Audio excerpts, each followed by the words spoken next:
दुसऱ्या दिवशी ज्यावेळेला मी राहुलचा मृतदेह सगळ्यात पहिला आणला, मी ज्यावेळेला त्याची बॉडी पाहायला गेलेलो होतो त्यावेळेला त्याचं शरीर पूर्ण ते जळालेलं होतं, युनिफॉर्म जळालेला होता, डोळे मात्र सताड उघडे होते, मात्र खांद्यावर त्या रायफलची बट होती, ट्रिगर गार्डमध्ये त्याची उंगली होती, संगीनवरच्या दिशेनं दाखवलेली होती आणि उघडे डोळे मला सांगत होते की सर तुमच्या शब्दाला मी जागलो की नाही. हा प्रसंग सांगताना अनेकदा म्हणजे एक भावनिक द्वंद्व मनामध्ये तयार होत असतं. म्हणजे त्यावेळच्या प्रसंगामध्ये आमच्या अधिकाऱ्यांनी कर्मचाऱ्यांनी जे सर्वोच्च बलिदान दिलं. 15 ऑगस्ट 2008 मी एक पत्र लिहिलेलं होतं माझ्या अधिकाऱ्यांना की म्हणजे अटॅक होण्याच्या अगोदर 2 महिने की आपण जी बॉम्ब स्फोटाविषयी सूचना येतात वरून किंवा फोन कॉल प्रँक कॉल येत असतील पोलीस स्टेशनला, त्याच्याबद्दल खूप कॅज्युअल आणि कॅलस झालेलो आहोत, उदासीन झालेलो आहोत. आपण ते सिरियसली घेणं खूप महत्त्वाचं आहे आणि रिहर्सल करून, जसं अमेरिकेमध्ये ब्रोकन विंडो सिस्टम आहे, म्हणजे अमेरिकेमध्ये 9/11 नंतर हल्ला झाला नाही कारण तिथं अनेक अशा उपाययोजना केल्या गेल्या, जशी की ब्रोकन विंडो थिअरी, म्हणजे एखादी खिडकीची काच फुटली तरी अतिरेकी हल्ला झालाय असं समजून त्या ठिकाणी रिहर्सल करून रिस्पॉन्स दिला पाहिजे. तर आपण अशा पद्धतीने रिस्पॉन्स करणं गरजेचं आहे, नाहीतर एक दिवस आपली लांडगा आला रे आला अशी परिस्थिती होईल. आणि खरोखरच त्या रात्री 10 लांडगे आले, पिसाळलेले होते ते.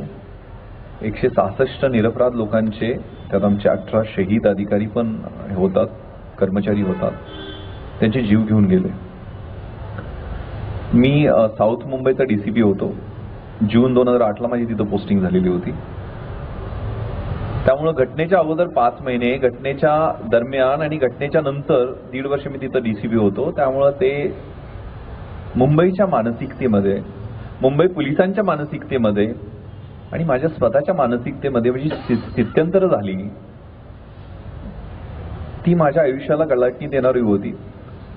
मुंबई शहराचा सुद्धा चेहरा मोहरा आणि सुरक्षा व्यवस्थेची जी यंत्रणा आहे ती पण आमूलाग्र बदलली. हा जो Cuffe Parade, Colaba, Marine Drive, Malabar Hill, हा सगळा एरिया जो माझ्या एरियामध्ये येत होता, नवीन पोस्टिंग झालेली होती, त्यावेळेला ज्या वेळेला इंटेलिजन्स इनपुट येत होते त्यावेळेला मी चलबिचल व्हायची की असं का लिहून येत आहे. आणि त्या रात्री आम्ही ASL ॲडव्हान्स सिक्युरिटी लायझनिंग पंतप्रधान 28 नोव्हेंबरला टाइम्स नाव चॅनेलचा कार्यक्रम होता, त्यासाठी येणार होते. म्हणून 9:15 पर्यंत हॉटेल ट्रायडंटमध्ये होते. 9:15ला आमची ASL मीटिंग संपली आणि मी घरी, माझा नाईट राऊंड होता त्यामुळे युनिफॉर्मवरतीच होतो. मी घरी जाताना पत्नीला म्हणालं काहीतरी बनव मला, कारण मला लगेच एक कोम्बिंग ऑपरेशन राबवायचं आहे आणि मी ऑफिसला जाणार आहे. तर मी घरी जेवण बनवायला सांगितलं आणि घरी पोहोचलो, मुलं झोपायच्या तयारीत होते आणि 9:50 जेवत असताना डॉक्टर वेंकटेशम, त्यावेळेचे ॲडिशनल CP, त्यांचा फोन आला. विश्वास, लियोपोल्ड के पास फायरिंग चल रही है, एक कांस्टेबल भी इंज्यूर हो रहा है, रश होत आहे. लिओपोल्डच्या जवळ फायरिंग म्हटल्यानंतर माझ्या डोक्यात शंकेची वादळ निर्माण झालं, कारण लिओपोल्ड बद्दल सुद्धा इंटेलिजन्स कडनं लिहून आलेलं होतं की लिओपोर्ट, LEOPORT असं काहीतरी प्लेस आहे जे हायकोर्ट किंवा DGP ऑफिस असेल आणि तिथं काहीतरी घातपात होऊ शकतो.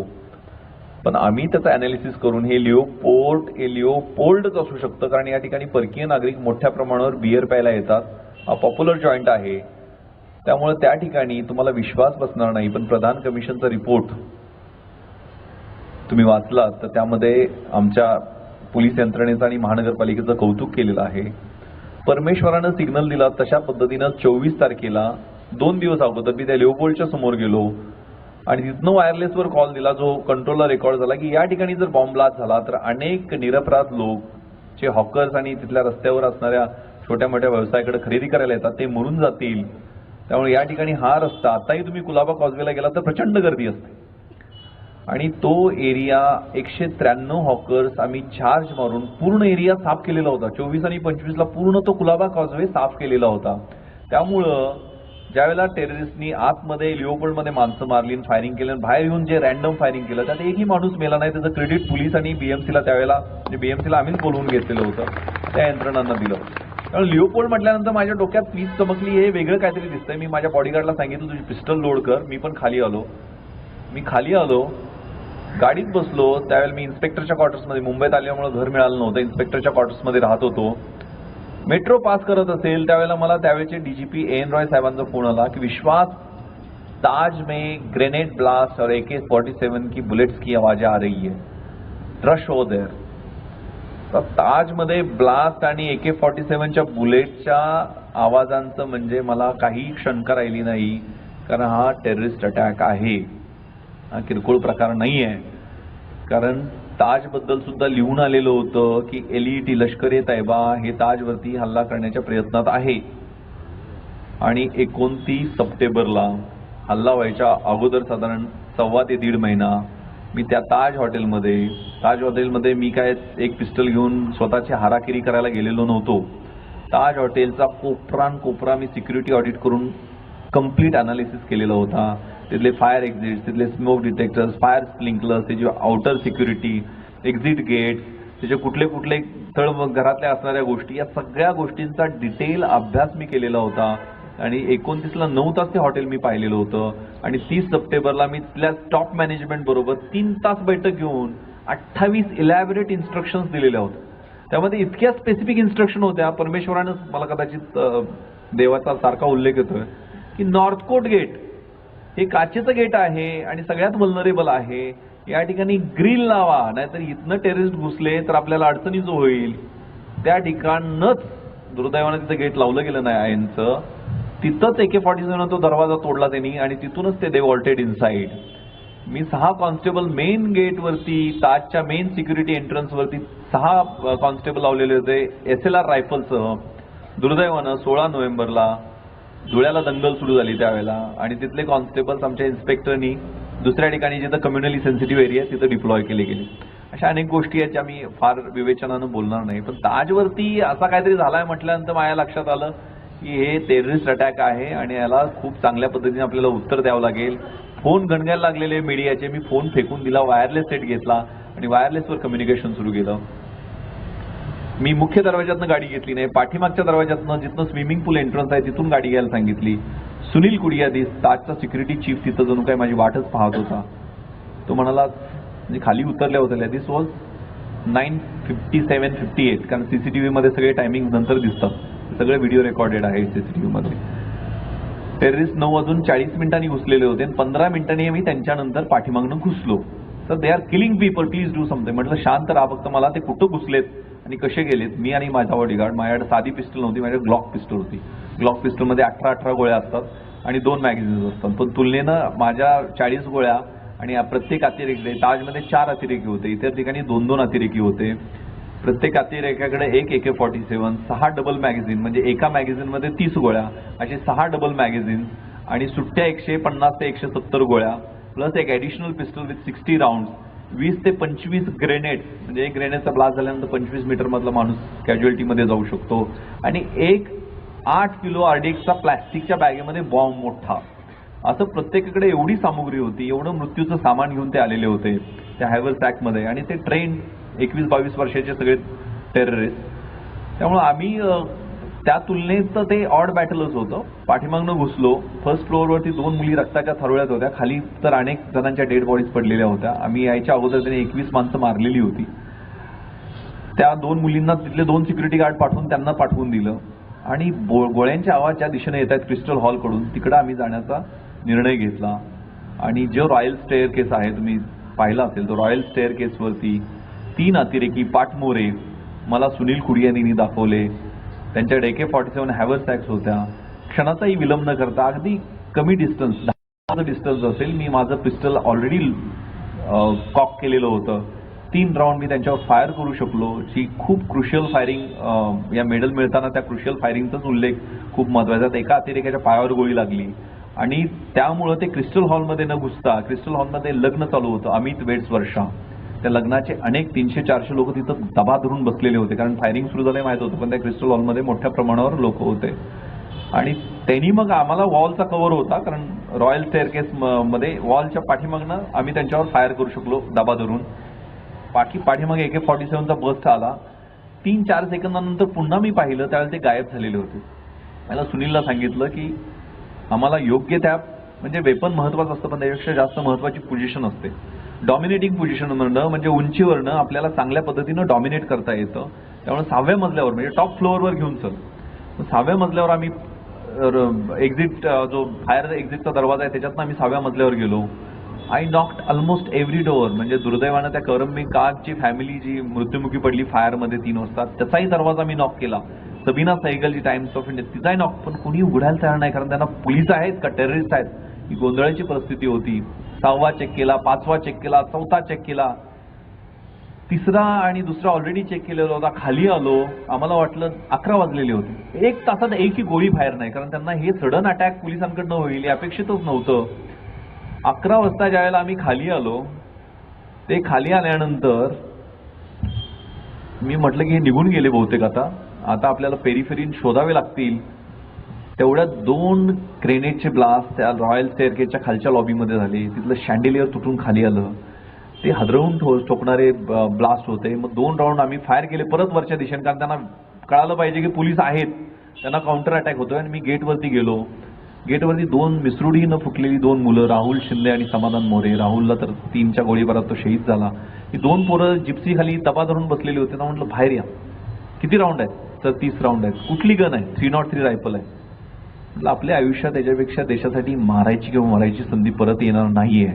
येणार का? ती दोन्ही पोरं ती रायफल घेऊन माझ्यावर आली परत. 2 सब इन्स्पेक्टर परत जॉईन झाले आम्हाला. त्यावेळेचे नगराळे साहेब ते आयजे होते, त्यांना म्हटलं गेट सगळे मॅन करा सर, मी आतमध्ये परत जातो. परत आम्ही मग ते वेडात मराठी वीर दौडले 7 तशी परिस्थिती होती. लिफ्ट पकडली आणि नॉर्थ विंगमध्ये घुसलो. पण ज्यावेळेला त्यांनी ग्रेनेड ब्लास्ट केले त्यावेळेला नॉर्थमधनं साऊथमध्ये शिफ्ट झालेले होते, ज्या गोष्टी आम्ही ऑलरेडी चेक केलेल्या होत्या, कारण हे CCTVमध्ये नंतर सगळ्या गोष्टी दिसल्या. आणि आम्ही नॉर्थ पूर्ण चेक करत खाली आलो. आम्हाला परत दगा नाही दिला. परत 12 वाजेपर्यंत एकही राऊंड फायर नाही. आणि ज्यावेळेला आम्ही CCTVमध्ये जाण्याचा निर्णय घेतला, CCTV रूम जी होती 3ऱ्या मजल्यावर, त्या ठिकाणी आम्ही गेलो. आणि तिथून आम्हाला मग 1 राऊंड फायर केल्यानंतर 3 टेररिस्ट बाहेर आलेले दिसले. त्यांनी 5 लोकांना होस्टेज बनवलेलं होतं. 12:30ची वेळ असते. होस्टेज लोकांना ते उलट्या अर्धनग्न, सगळे पुरुषच होते, अर्धनग्न मारत बाहेर खाली आणण्याचा प्रयत्न करत होते. मी CPंकडून इन्स्ट्रक्शन घेतल्या की सर अशी अशी परिस्थिती आहे, 3 साधारण बाहेर दिसत आहेत, आतमध्ये काही असू शकतात, वेल इक्विप्ड वेल आर्म्ड आहेत, होस्टेजचा जीव महत्वाचा आहे. CPने मला आदेश दिले की keep them pin down. Naval commandos येत आहेत, आम्ही त्यांना तिथं कीप डाऊन पिन, ज्या वेळेला ते खाली यायचा प्रयत्न करायचे आम्हाला ते CCTVमध्ये दिसायचं. आम्ही बाहेर जाऊन राऊंड फायर करायचो. 1 सेकंदात ग्रेनेड पडायचं. पण ग्रेनेड ब्लास्ट व्हायला साधारण 5 ते 6 सेकंद लागतात. त्यामुळं आमची धुमश्चक्री 3 वाजेपर्यंत चालली.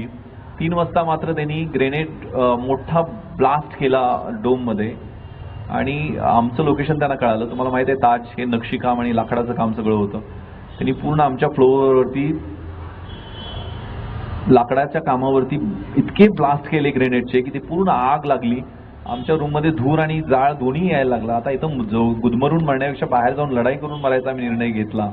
आम्ही 2 टीम्स म्हणून बाहेर पडलो, पण त्यांनी दबा धरलेला होता. त्यांनी धुमश्चक्री आमच्यामध्ये त्यांच्यामध्ये झाली. पण दुर्दैवानं माझा बॉडीगार्ड आम्हीच होतो, त्याला 3 गोळ्या लागल्या. त्याच्याच पोटातली गोळी जाऊन राहुलला लागली. राहुल त्याच ठिकाणी शहीद झाला. बाकीचे 2 अधिकारी गोरेपान ते काळे झाले, इतके जळाले ते. त्यातल्या नौशर आणि पुरू. कारण या 5 तासामध्ये आम्ही त्या इंटरकॉमवरनं मोबाईलवरनं पूर्ण नवीन ताजमधले लोक जवळजवळ 1350 लोक बाहेर काढलेले होते. NAG आल्यानंतर 69 लोक काढले गेले. पण 3 वाजेपर्यंत आम्ही ही सगळी लोक एक्झिट वेगवेगळ्या सेफ एरियाज करून ते बाहेर काढण्याचं काम ताज मॅनेजमेंटच्या मदतीनं केलं. नंतर मात्र बॉलरूममध्ये ज्यावेळेला माझ्या बॉडीगार्डला 3 गोळ्या लागून खाली आणलं गेलं, मी आणि राजवर्धन दोघं आम्ही बॉलरूममध्ये स्टक झालेलो होतो. बॉलरूमच्या शेजारीच अतिरेकी होते वसाबीमध्ये. त्यावेळेला ते खाली आले, ब्लास्ट करून ते खाली आले. आणि तो 1 तास आमच्या आयुष्यातला मिसिंग होता, कारण ते इक्विपमेंट्स पण काय नव्हते. वॉकी टॉकी बॉडीगार्ड बरोबर गेली आणि मी राजवर्धन तिथं स्टक झालेलो होतो. त्यावेळेला बाहेर अशी न्यूज पसरली की आम्ही वरती गेलेलो आहे. म्हणजे गावाकडे सुद्धा आमच्या फ्युनरलची तयारी केलेली होती. त्यामुळे पत्नी त्या पॅनिक मोडमध्ये, त्याचं रिझन असेल कदाचित. मग फायर ब्रिगेडच्या मदतीनं आम्ही खाली आलो आणि पुन्हा नेव्हल कमांडोच्या मदतीनं आम्ही पुन्हा वर सरशी करण्याचा प्रयत्न केला. सकाळी मग NAG बरोबर ऑपरेशन झालं. दुसऱ्या दिवशी ज्यावेळेला मी राहुलचा मृतदेह सगळ्यात पहिला आणला. मी ज्यावेळेला त्याची बॉडी पाहायला गेलेलो होतो त्यावेळेला त्याचं शरीर पूर्ण ते जळालेलं होतं, युनिफॉर्म जळालेला होता, डोळे मात्र सताड उघडे होते. मात्र खांद्यावर त्या रायफलची बट होती, ट्रिगर गार्डमध्ये त्याची उंगली होती, संगीनवरच्या दिशेनं दाखवलेली होती आणि उघडे डोळे मला सांगत होते की सर तुमच्या शब्दाला मी जागलो की नाही. न इज्जत दे, न अजमत दे, न सूरत दे, न सीरत दे, मेरे वतन के वास्ते अरब मुझे मरने की सिर्फ हिम्मत दे. आरजू कुछ भी नहीं है, आरजू बस यही है, रख दे कोई खा के वतन मेरे कफन में. तुम्हाला विश्वास बसू शकतो का एक 55 वर्षाचा ASI ओंबाले 5 बुलेट पोटामध्ये झेलतो, AK-47च्या पकड घट्ट धरलेली असते एका जिवंत अतिरेक्याला. 5 गोळ्या झेलल्यावर सुद्धा ती पकड ढिली करत नाही. काठीच्या मदतीनं एक अतिरेकी जिवंत पकडला जाऊ शकतो. इतिहासातलं मिरॅकल आहे. पण आम्ही विसरतो का हो, लगेच विसरतो का? आम्हाला करकरे, कामटे, साळसकर, ओंबाळे याच्या व्यतिरिक्त जी नावं होती ती आता आठवत पण नाही आहेत कदाचित. एक खूप छान शेर आहे, यदि तुम्हारे घर के एक कमरे में आग लगी हो तो दूसरे कमरे में तुम सो सकते हो क्या? यदि तुम्हारे घर के एक कमरे में लाश सड़ रही हो तो दूसरे कमरे में तुम गा सकते हो क्या? यदि इसका तुम्हारा जवाब हाँ है तो मुझे तुमसे कुछ भी नहीं कहना है. आपण जर जागे झालो नाही ना तर उद्या आपल्यावरती ही पाळी येणार आहे. हे म्हणून म्हणजे सामाजिक भान आणि सामाजिक जबाबदारी या खूप मोठ्या फ्रेजेस आहेत, मी त्याच्याबद्दल बोलू शकत नाहीये. पण आपण सगळ्यांनी जागा राहून, म्हणजे लिओपोल्डमध्ये 11 लोक मृत्युमुखी पडले, सगळेच्या सगळे भारतीय. उलट तिथं फॉरेनर जास्त होते. पण ज्यावेळेला ग्रेनेड ब्लास्ट केला त्यावेळेला फॉरेनर खाली झोपले आणि आमचे बांधव मात्र वर तोंड करून बघत होते. त्यामुळे पुढच्या गोळीबारामध्ये सगळे मृत्युमुखी पडले ते आपली लोक मृत्युमुखी पडले. आपल्याला ड्रिल माहित नाही, आपल्याला डिसिप्लिन नाहीये. इस्रायल सारखा देश 3 मिनिटामध्ये त्या देशाचं शांततेच्या काळातल्या देशातनं युद्धाच्या काळात युद्ध सदृश्य परिस्थितीत त्या देशामध्ये रूपांतर होत असतं. प्रत्येकाला माहित आहे की मी काय करायचं इमर्जन्सीमध्ये. आम्ही आमच्या एरियाची सिक्युरिटी स्वतः करण्यासाठी काय स्टेप्स घेतो. शिवाजी जन्माला यावं पण दुसऱ्याच्याच घरात का, शेजाऱ्याच्याच घरात का, या गोष्टींचा विचार होण्याची आवश्यकता असं मला वाटतं.